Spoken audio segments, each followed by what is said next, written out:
I think the way that I got through this the best was just thinking about the happy moments and like the joking around. As hard as that may seem, like you don't want to think about that because that's what you're not going to have anymore.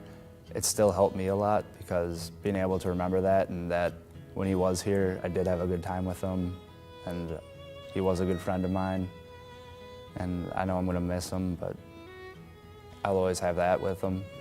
He was such a good friend because I just hung out with him a lot. He was always a funny guy, always goofing around. Not really a bad kid, but probably made some bad decisions. I think my favorite memory of him would be playing baseball, I think junior year, and he was pitching, and he ended up hitting the batter on his pitch, and the batter started charging the mound, and he just started saying every word in the book at him. And he was a lot smaller than that guy, and I thought that was one of the funniest things I'd ever seen. He actually rolled his car driving on a slippery country road. He had been drinking, yeah, and was not wearing a seatbelt. Initially, when I'd gotten the phone call about his death, I was disbelief, like just, I don't want to say total ignorance, but I just could not believe it happened. And it didn't really set in until I actually got off the phone. And I kind of just sat there by myself thinking about it, like, could this really have happened to him? And it was hard because it's happened to other friends of mine, so I'm like, how can this happen to someone again? But it did, and I cried a little bit.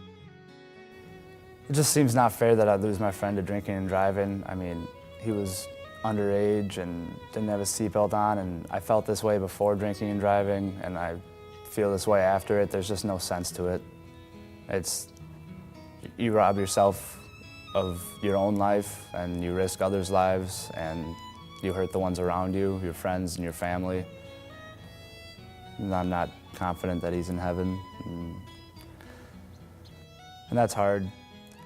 I've never been able to witness to this friend or tell him about my faith or anything like that, which is another reason that this was so hard, because I would have had so many opportunities to do that. So I felt a little guilty. Being able to talk to my pastor and stuff really helped me through it, and being able to look at some scripture was really nice for me, and I guess it made me a stronger Christian and brought me closer to God.